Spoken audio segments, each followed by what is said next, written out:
So, we're going to see how Gooning became the American dream. There's no better way to become rich, famous, and celebrated in modern culture than by making porn videos. Look at the porn stars from days gone by. They mostly ended up dead, addicted to drugs, or washed up on the back streets in downtown LA somewhere. Now look at Damn. Mia Khalifa. She's a multi-millionaire who hosted shows with NBA legends, sat front row at Paris and Milan fashion weeks, modeled for Vivienne Westwood and Moschino, runs her own jewelry business, and has been interviewed by basically every major outlet on earth. She was a paralegal from a Lebanese family, and she didn't churn out film for years, she just claimed she made 11 of them over a few months. And within a few weeks of her debut, she was the #1 performer on the biggest adult site in the world, where she received death threats, was shunned from her religion, and her family stopped speaking to her. ISIS was after you? I'm not allowed back in Lebanon. I was banned from the Middle East. Which is crazy, because they're the ones who watch my videos the most. Then she walked away from the industry forever after making just $12,000. Yeah, I guess she left the industry. Like, she's still there with OF. Or at least, that's what she claimed. Or You claim, were there you paid go. a grand total of $12,000, and yet you made millions and millions of dollars for both Bang Bros, the company that you worked with, and Pornhub, the aggregating site. How could that be? That's just how it is. But between then and now, Mia Khalifa, like so many others, has used porn to become, in every sense of the word, famous. Not infamous, but legitimately famous, rubbing shoulders with A-listers and getting invited to their cocktail parties. Something huge happened in the world of adult content to create a pipeline to status and generational wealth. For Sarah Jo Chamoun, which is Mia's real name, she grew up right alongside the internet, and more specifically at a turning point for the sex industry. I mean, I'm a kid who grew up playing World of Warcraft and using dial-up internet and fixing the computer at home when it broke. Like, that was World of my Warcraft. job because I was of that generation. So I think that I've always had a knack for what I like to consume online, which in turn influenced how I like to be online. Adult content back then was an analog affair, driven by VHS tapes, magazines, and adult video stores. The money was limited and controlled by the gatekeepers. Performers like Mia got paid per scene, with no way to self-publish or go independent. And like so many others, she was pulled off the Yeah, they treated the porn industry like it's music, bruh. You can't go independent. Damn. street in Miami by a random man who asked if she thought about modeling, suggesting she come down to a studio and take a look around. The studio was Bang Bros, one of the leading studios at the time. It wasn't just, hey, do you want to come do porn? It was more so, oh, you're beautiful. Like, would you like to do some modeling? Oh, you know, you have a great body. Like, I think you'd be great in nude modeling. Things like that. And after I came and toured the studio, you know, it was very respectable. It was a gorgeous location. It was in Miami, in Doral, Florida. It was clean. Everyone who worked there was nice. All of their cubicles were decorated with family photos. Like, it was nothing. She signed the paperwork. With family? With family. Yeah, that is a disgusting place. That is a disgusting place to put family pictures around at. Yeah, imagine it's like, I work at the data behind Bang Bros, but here's my family pictures in my cubicle. Nah, that's disgusting. Came back the next day, filmed her first scene. Rice Stream made her mainstream head ass. Rice did put her on. If you know, you know. And a month in, they put her in a hijab, which was incredibly controversial but decisive for her career. She told the studio that the video was going to get her killed. I verbatim told them, you guys are gonna get me killed. And they said, They just laughed. She did it anyway, and after it premiered, the avalanche started. Radical Islamic sympathizers hacked her Instagram and covered it in propaganda. They photoshopped a picture of her onto someone being beheaded. Her family disowned her. They photoshopped a picture of me onto someone getting beheaded. And they said something along the lines of, you're next. She quit less than a month later, but none of this blew over like she hoped it would, and she couldn't get back into regular employment. I realized that I can never work a normal job again. Bang Bros disputed her account of her career and her argument that they ripped her off. They eventually created a website dedicated to calling her out, called factspeakfiction.co, pushing back on her claims and stating that they paid her over $178,000. They even said she filmed before with a different studio under the name Mia Khalifa before Bang Bros, and that her entire narrative was just a total lie. She claimed she walked away from adult content with her head held high, but adult content hadn't walked away from her. So naturally, there was only one way to climb back up the ladder, and OnlyFans took over the entire industry at that exact moment. When Mia joined OnlyFans in 2020, she framed it as a moral response to the Beirut port explosion that killed 218 people in her home country. She What? publicly pledged to donate the first $100,000 she made on the platform. In 2020, I decided to join OnlyFans after the Beirut blast. I made the decision to join OnlyFans and donate. If I was able to make $100,000, I am donating $100,000, and that's why I'm joining this platform. It doesn't take a very high level of skepticism to wonder whether that was true or just ethical positioning. But either way, it clearly worked out for her career. This is where Mia Khalifa became the bridge between two completely different worlds. The old world of adult content that chewed the old porn stars up and spat them out, leaving them in places like the tunnels under Las Vegas. And then there's the new world of adult content that makes celebrity entrepreneurs. Let's take Sophie Rain. In 2022, she was a 19-year-old waitress barely covering her bills. She didn't come from an adult entertainment background, but OnlyFans was still her exit. My sister was doing OnlyFans, and I was like, maybe I'll try it. What's I can the get out of link? this No, I'm serving joking, I'm life. So I was joking, just I'm joking. serving. I was working literally every day, 9 What to 5. restaurant? It's called Papa Joe's. It was some Italian restaurant down in Tampa. But it was fun. Like, I loved it. I loved serving, but I just wasn't making Clipped. money. It all Ooh. kicked off with her infamous Spider-Man video. Every time I was like, no, it's not me. No, it's not me. They're like, no, you're lying. It is. So I just kind of ran with it. It wasn't even her, but she made about $95 million in 3 years from a case of mistaken identity. So in 3 years, how much have you made? I think last time I checked, it was at $95 million. Holy. Here's what really happened. In September 2023, Sophie and her sister Sierra posted a Spider-Man themed photo set on their OnlyFans. That's her. Around the same time, another I guess that's her sister. Imagine if they are actually related. That's funny. creator called Naomi, who happens to look like Sophie, filmed an explicit video in a skin-tight black Spider-Man suit. The internet saw the photo set and the explicit video and conflated the two. Millions of men became convinced Sophie had secretly leaked hardcore content. She clocked that it was free traffic and started dressing up as Spider-Man on TikTok to deliberately stoke the rumor. There is no real Sophie Rain Spider-Man video. The whole thing is a fantasy that lived in the minds of her audience. She also created scarcity around her content by describing herself as a virgin, though she backtracked on that a year later. I don't think people talk enough about how much these addictions can quietly affect your life, especially when it starts early in your life. It's one of those things that seems harmless at first, but over time it chips. You know what I find interesting though is the fact that like we listened to Mia Khalifa's story and then they talked about how porn became the American dream. Mia Khalifa had probably the worst American dream. Like, what's the American dream for her, bro? Like, people hate her in America. People have been making diss tracks about her in America. In her own home country, her own family don't even like her. The homeland don't even say, is like, yeah, you can't come back. Like, she literally destroyed an entire cultural lens with her hijab video or whatever, like the glasses stereotype. And it's just bad. Like I don't know if the American dream really sided with her. No matter how much money she made, like even if her net worth is 8, with how big she went, you would expect like she at least made like what Sophie Rain made, right? It's the exact opposite. Away at your focus, your discipline, and even your confidence. And the worst part is, most people try to fix it with willpower alone, which almost never works long term. You just end up stuck in the same loop. And that's why I want to talk to you about this. There's content blockers out there like our sponsor Quitter, which is an app not We're not giving free promo. Understated. Or scan the QR code on screen and download Quitter today. Use Nobody code MOON nobody to scanned try that it shit. out. Sophie said her content involves some level of nudity, which is probably understated, but she's definitely not out there doing what Bonnie Blue is doing, which epitomizes exactly what adult content has become, selling the fantasy of personal access to an attractive woman.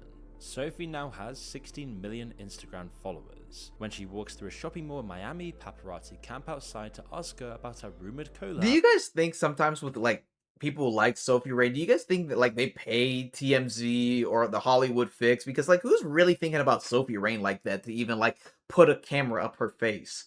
There is no way like she's that much of a celebrity to even be like chasing like that. Am I tripping for thinking this? Because who's thinking about her like that? With Drake. The mansion she co-founded with 7 other OnlyFans creators was described in the mainstream press as the Gen Z version of the Playboy Mansion. She's constantly associated with big celebrity events. The industry has Wouldn't be swallowed surprised, itself Rowdy. and given birth to something entirely new. A monetized intimacy economy where the content can be softer, the stigma lower, and the money exponentially bigger, all while the sexual acts are actually increasingly optional. What the fuck are the guys paying for at that point? It's curiosity, and then also With that like specific person, Yeah. I guess, right? Yeah. yeah, I mean, because you can sit there and have a conversation with me, you know, like Conversation. So it's just basically people paying for a conversation, pictures that are just PG, like basically not like I was about to say PG-13, but like Instagram pictures. She a Hall of Fame white collar scammer. That's just what it is. It's just not even white collar. It's white label scamming. you don't get that just from going on Instagram. Mia got paid $12,000 for explicit permanent graphic content. Sophie got paid $1.4 million by one man for messages. And that was back in 2025. And you know what's crazy is that like she only got paid 12 and yet probably has more views than Sophie Rain will ever get.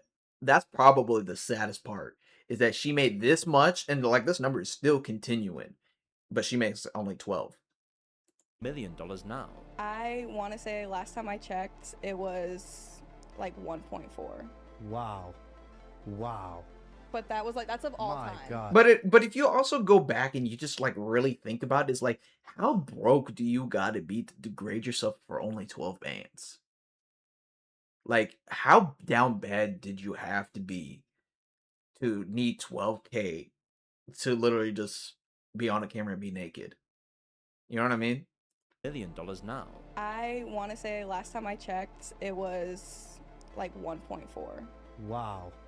Wow. But that was like that's of all My time. God. That's of No all way she only made 12K. She admits it, and there is proof that she only made 12K. But I mean, no, that's only with PH. She only made like 12K with PH, and then Bang Bros was like 6 figures. But even then, those are still terrible numbers. Still terrible numbers. But it's just like, damn, you really sold your entire life. Like if you really think about it, she's like the soldier boy of porn. She dead ass the soldier boy of porn. And yet still got paid the least. time. And I've been doing this for going on 2 years now. Who the fuck is this guy? That's got to be like a fucking Middle Eastern prince. I can't say much obviously because I'm not going to air anyone's shit out. Yeah. But he's a good guy. Rightly or wrongly, it still destroyed aspects of her social life. Her parents both got fired and she became their provider. Right now, like I'm supporting them completely.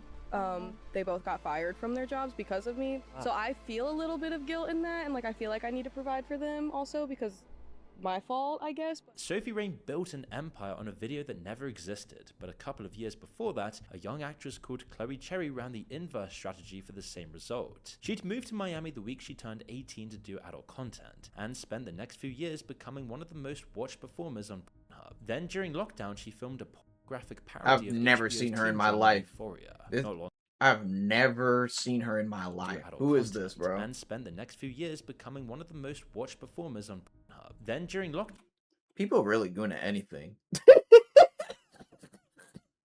People really good at. Are we serious? She did Euphoria after she did Pornhub. she filmed a pornographic parody of HBO's teen drama Euphoria. Not long after, the real creator of the genuine Euphoria emailed her asking her to audition for the show. She got the part, again proving how porn can scaffold women to a new path in life. Within months of her first episode airing, she'd walked New York and Milan Fashion Week, fronted a Versailles campaign, and starred in the music video for Charli XCX's 360. In just under a year, she went from being the most watched woman on a specific Pornhub category to being a face the fashion industry was actively competing for. This isn't entirely new. 20 years before OnlyFans existed, a young LA socialite proved that a leaked sex tape didn't have to end a woman's career. It could actually build one. That woman was Kim Kardashian, one of the most widely known names on the planet. The promiscuity of people like her. You know, there's this theory. I don't know if this is true though, but apparently her mom leaked the tape. Like this entire family of the Kardashians is probably one of the most unique. Like honestly, there should be like a real documentary of just like breaking down what are the Kardashians actually are, or like who are the Kardashians.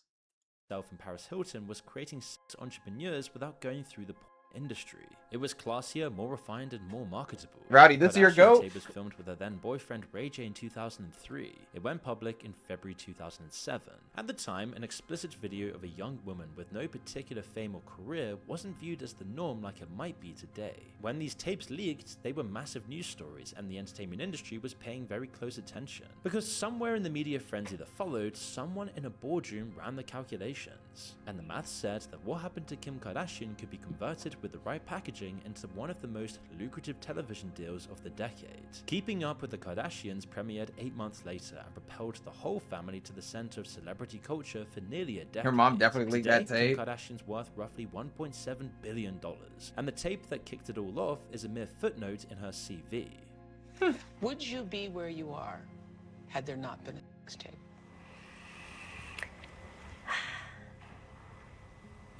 You know, I think that's how I was definitely introduced to the world. It was a negative way, so I felt like I really had to work.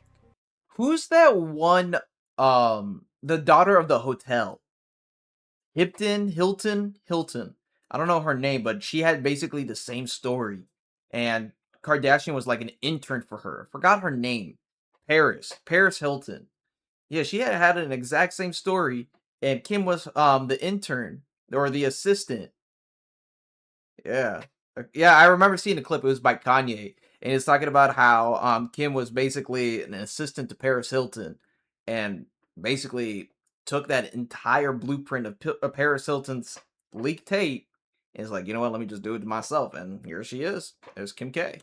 10 times harder to get people to see the real me. She's quite honest about Impact, saying the worst part wasn't the humiliation itself, but having to explain the tape to her grandmother. She said she was grateful her father had died 4 years earlier and didn't live to see it. I had to explain that to my grandmother. So I think I was more... And you're most glad you didn't have to explain it to... my father. Which is basically a premonition of how many OnlyFans models feel today. OnlyFans relies on publicity and self-promotion. Is she still a thing? Is Little Tay still a thing? You can't easily shoot scenes under an alias and hide them as a double life. What Kim had inadvertently proved is that attention itself is the asset, and you need to market yourself as a person. Whatever generates the attention is almost secondary. The market logic of modern porn rewards whatever generates the most clicks, and everything else is downstream of that rule. Which is exactly why marketing stunts are getting more controversial and extreme. The Hall of Fame today looks more like an arms race where performers compete for a share of the audience's attention. Like in 2019 when Belle Delphine sold jars of her own bath water for I remember this had the entire news outlets in a frenzy. This was like the news.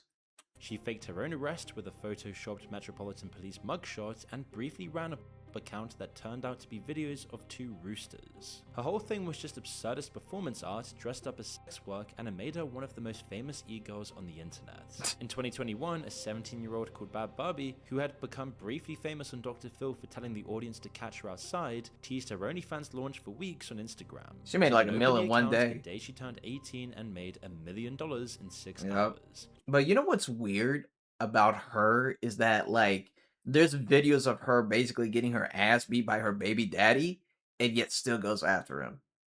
I don't get it. Lil Tay would then follow in her footsteps years later. In May 2025, an Australian creator called Annie Knight hired a swingers club on the Gold Coast and had sex with 583 men in 6 hours. Jesus. She was then hospitalized with vaginal bleeding and posted the hospital photo to Instagram, captioned, "I guess 583 guys in a day isn't that good for your body." In October 2024, the 23-year-old British model called Lily Phillips invited 101 men into an Airbnb and had sex with all of them in a single. Yeah, I feel bad for that Airbnb. That is disgusting. Imagine, like, I would have sold the place. That's probably worse than murder. Like, I think I would rather have a murder happen than being known to have the house where Lily Phillips or Bonnie Blue made their videos in. Day. She filmed it as a documentary. A clip of her crying afterwards, her friend's arm around her, got 200 million views. You know, the crazy part is that she's bad. She's pretty, and yet she's still doing stupid shit. It's just like, damn.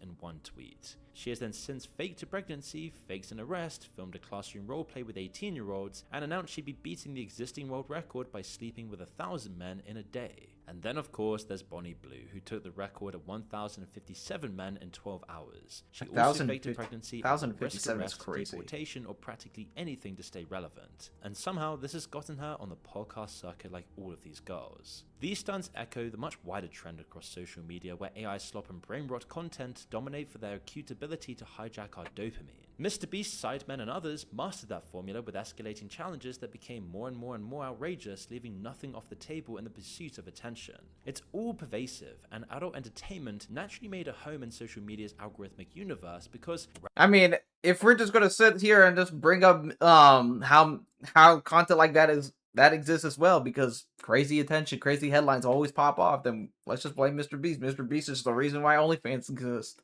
There's the theory. That's the theory now. Mr. Beast is the reason why OF and all these people, all these variants exist. There's like content creation used to be a very low standard. It's a very low standard. Just be entertaining. Now you can't be entertaining anymore. You have to have a production team. And it's not just a production team. You would have to have like the best cameras, the best storyline, the best lore. And you have to spend hundreds of thousands of dollars just to invest in that one video alone and hope that you can recoup it off of YouTube revenue and advertisements. Ramping up the shock value is so easy when it's someone's body. Behind all of these stunts is usually an incredibly well-engineered business that proves how much porn has transformed. They have staff, a logistics operation, and marketing budgets rivaling tech startups. Probably the biggest weapon they have in their marketing arsenal is those who oppose them. It's all the Karens sat at home that are going to complain about me being here that are making me rich because they make it blow up. And then when they're sat at home complaining about it to their, their husbands, they're then wanting to come and subscribe. Putting their self-destructive elements of the lifestyle aside for It's all about shock factor nowadays. There's like, I mean, it's not even nowadays. I feel like that's always been a thing, but like, I feel like the bar has risen to the point where we have been desensitized of, oh, she fucked 1,000 men. Wow. Just like, damn, that's crazy. Yeah, I can name like 3 other women that did the same shit. It's just like, it gets to a point where it's just like, it's not even that deep anymore. I don't know. By the way, Kappa, Bonnie Blue is pregnant. So she's not doing the Lily Phillips method where she's faking it. It's actually real. We want to figure out who the baby daddy is. We don't know. There's so many. a moment, they're savvy operators who understand the algorithm, the incentives, and the market better than anyone. Sophie Rain's instinct to leverage a video that wasn't even hers is annoyingly smart. Bonnie Blue will hang around any big influencer of the time, whether it be Andrew Tate or the Nelk Boys, as she knows doing so will keep the money pumping into her operation. Mia Khalifa found a way to make herself look innocent in front of mainstream audiences. And you know the sad part is that, like, he's saying, like, Mia Khalifa made herself look innocent. Nobody fucking cares. Like, most people, like, she's probably, like, the most unpopular woman in terms of being favored. All she did was shed light to how the porn industry basically took advantage, yet you signed and knew the price that you was going to do. You just surprised that it just blew up the way it did, and they didn't give you extra money behind it. And if there was abuse and whatnot, yet you still did it for like $12K. Like, that's crazy. This is why culture had to stop ignoring them. Every magazine, podcast, and TV channel is starving for attention, and these women are sitting on more of it than anyone else in the room. Ignoring them doesn't make them go away, it just hands the traffic to whoever covers them instead. So the commercial decision becomes to platform them, like when Bonnie Blue said this on UK daytime TV when anyone could have been watching. You're like a Premiership footballer. You're balls. I mean, I work with balls, so it's the same There we thing. go. So, barely legal, 18-year-olds. Because as I started my content, I realized it was not necessarily relatable to the average person. And I wanted to make my content relatable. I'm just a girl, I'm relatable, I'm sort of the girl next door vibes. People commented things like, interviewing a prostitute at 10:35 AM is okay for family viewing? And how can they have this conversation on morning TV as if it's normal? Imagine if you were a kid watching that, asking your parents who Bonnie... I mean, they said it earlier. They said it best, is that, like, you can't ignore it. If, like, literally imagine all that revenue and that intention that those platforms would get talking about Bonnie Blue, right? If you don't want to talk about it, somebody else is going to take that revenue from you. And it's just about who's first, who's accurate, like accuracy is probably even like demoted down to like maybe 3 or 4 at this point. It's about who's the fastest, who makes it the craziest headline, who's taking coverage of this, reliability, so on and so forth. And it just shows that like they just don't care anymore. It's just about clicks. It's about who gets it first, so on and so forth. Blue was, and what she meant by working with bulls or switching to barely 18-year-olds. But there is another side far away from this very public layer that we've not yet explored. Because while the conversation has spent the last decade arguing about whether those women are empowered or exploited, two-dimensional or sophisticated, victims or villains, the really smart ones are those who built the industry. You can almost certainly picture some of the girls in this video. You know what Mia looks like, you know what Kim looks like, you'd recognize Bonnie Blue in a supermarket. These are some of the most visible people alive. The men who own the platforms they work on, however, are notoriously invisible. You could say that with any other, any field. You could say that about any field. Khalifa was filming for Bang Bros in late 2014, Bang Bros was independent, but was soon rolled up into a vast internet empire backed by institutional cash and managed by faceless executives. The parent structure behind most of her distribution was a Canadian-operated conglomerate called MindGeek, which owned Pornhub, RedTube, Brazzers, and several hundred other sites, all controlled through a network of shell companies across the world. One of its recent owners, a guy called Bernd Bergmer, wasn't known to the media or photographed in public until recently. MindGeek wasn't just built for Keep in mind, most of them are hidden in plain sight. Of the game, it was backed with nearly $500 million from JP Morgan Chase among other major investors, and weirdly, even Cornell University. The same institutional capital that owns stakes in Meta, ByteDance, and Google is also indirectly exposed to the adult platforms and the companies that profit from them, which means ordinary people's retirements are, in very small and very diffuse ways, invested in the same economy that Bonnie Blue is helping to expand. OnlyFans is the next level, springing out of the studios and making the girls do most, if not all of the legwork. And when you look at what OnlyFans really is, it looks exactly like Amazon, Fiverr, or DoorDash. Thousands of near identical thumbnails of near identical women doing near identical poses. And it's just crazy because like, no matter, like, you can't even ignore it. And this, like, it's still resonating with me. It's still stuck in my head. It's just like, you can't get away from this. Because no matter what, there's always going to be people that are going to be engaging into content like this. And when it becomes so easy and accessible to get, I don't know, bro. It's just all fighting for the same attention, all undercutting each other on price, all promising more than the last one. It personifies the direction of today's tech industry. It's the gig economy with sex as the product, using a subscription model backed by viral marketing. On the top layer, the man who owned OnlyFans until his death in March was worth $4.7 billion. On the bottom layer, for every Sophie Rain, roughly 10,000 women upload content nobody is paying for, subsidizing the traffic that makes Sophie Rain possible, while the platform takes a big cut, routed through a holding company, and into a private equity deal being negotiated in Silicon Valley, all to completely our entire society and do untold damage to our culture because of this. What has been labeled as empowerment really involves giving someone on OnlyFans the ability to negotiate the terms of her own exploitation. Keep in mind, what people say is empowerment. Like, I mean, it's not even exploitation because you're not really exploiting anything necessarily because like people are entertaining it willingly. It's not like they're not entertaining it. They're entertaining it. It's the people's fault. It's everybody's fault that entertains it and gives it some type of attention will always be the problem. And we're never going to see the end of it. Never.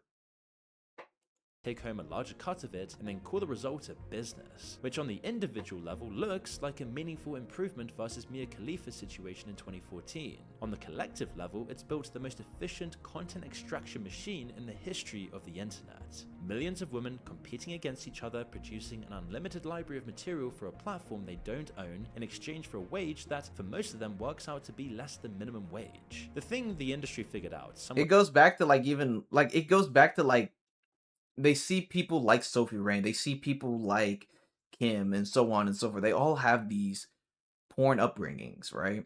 And they think it's like, you know what, I could be just like them. It's like when people think, oh, I'm going to get into streaming university. Like, I know this is a crazy correlation, but it's just like, who the fuck are you? Why the fuck do you think you're special? You know what I mean? It's like, stop trying. Like, people need to realize you're not special. You're really not. You're not until you actually build something. And that's why a lot of them have sold their souls onto OF and they be making like 3 figures, 4 figures, barely 4 figures, you know? Around 2016 is that And it's you just don't embarrassing. need to exploit anyone if you can get them to exploit themselves. Exactly. You just need to build the infrastructure, take a cut of the door, and let the market Yep. do the rest. And those who become mainstream celebrities using as a gateway to something more create something to aspire to, even though most will never make it. They see the blueprint. They think, oh, I can do the same thing. But yet they're not really looking at the blueprint. And it's sad because it's just in every industry, that's what's going to happen. They always think they could be the one at the top. They can do the same exact thing. Reality, it doesn't work that way. There's a lot more to it. But nobody's ready for that conversation.